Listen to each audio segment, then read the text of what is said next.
Hello friends, welcome to Jas kitchen. Today நம்ம பார்க்க போகிற ரெசிபி பார்த்தீங்கன்னா மைதா பிஸ்கெட்.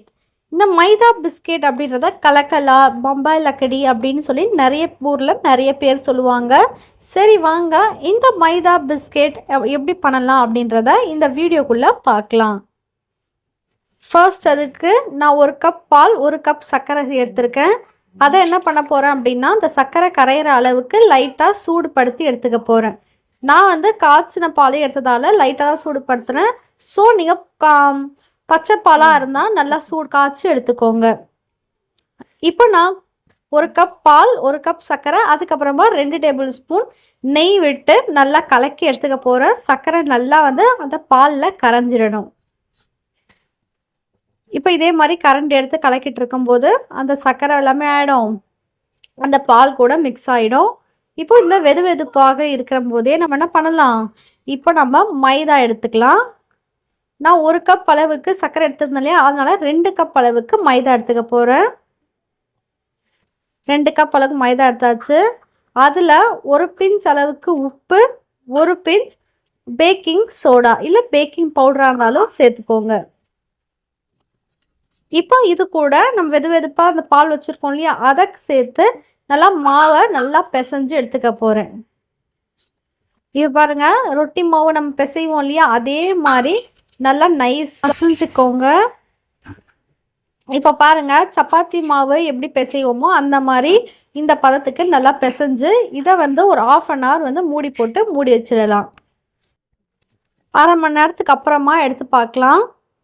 இப்போ நல்லா சாஃப்டான நம்மளோட மாவு ரெடி ஆகிடுச்சு. இப்போ என்ன பண்ணலாம் அப்படின்னா, இப்போ சப்பாத்தி கட்டை இருக்கு இல்லையா, அதில் நம்ம என்ன பண்ணலாம், இதை ஃபஸ்ட்டு உருட்டி வச்சிடலாம்.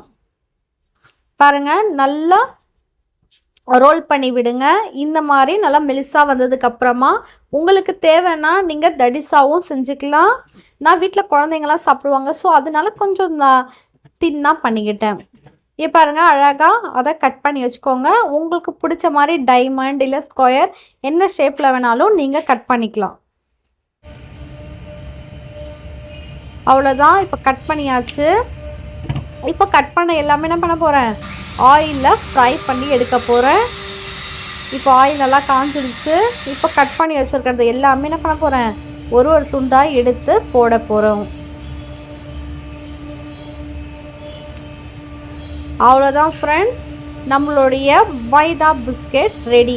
இப்போ இதை அழகாக என்ன பண்ண போகிறோம், ஃப்ரை பண்ணி எடுக்க போகிறோம். கொஞ்சம் லோ ஃப்ளேம்லேயே பண்ணுங்கள். ஏன்னா நீங்கள் ஹை ஃப்ளேமில் பண்ணும்போது மேலே மட்டும்தான் ப்ரௌன் கலர் இருக்கும், உள்ளே மைதா வேகாமல் அப்படியே இருக்கும். ஸோ அதனால கொஞ்சம் லோ ஃப்ளேம்லேயே 10 நிமிஷம் இருந்தாலும் அழகாக லோ ஃப்ளேம்லேயே வச்சு குக் பண்ணுங்கள். நீங்கள் பரட்டும் போதே உங்களுக்கு நல்லா தெரியும், டிஃப்ரென்ஸ் கலர் சேஞ்ச் ஆகிட்டே வரும். ஸோ அது கலர் சேஞ்ச் ஆகும் போதே உள்ளேயும் நல்லா குக் ஆகிடும். அவ்வளோதான் ஃப்ரெண்ட்ஸ், உங்களுடைய மைதா பிஸ்கெட் ரெடி. அப்படியே கொஞ்சம் நேரத்துக்கு அப்புறம் ஆற வச்சு சாப்பிட்டிங்கன்னா ரொம்பவுமே சுவையாகவே இருக்கும். இதை நீங்கள் 2 to 3 days ஸ்டோர் பண்ணி வச்சுக்கலாம். ஏன்னா பால் சேர்த்ததால் நீங்கள் 2 to 3 days வச்சுக்கலான்னு சொல்கிறேன். இதுவே நீங்கள் தண்ணி யூஸ் பண்ணுறதா இருந்தால், இதே மாதிரி ரெசிபி வேணும்னா நம்மளோட சேனலை சப்ஸ்கிரைப் பண்ணிக்கோங்க. நெக்ஸ்ட் வீடியோவில் பார்க்கலாம். தேங்க்யூ ஃபார் வாட்சிங்.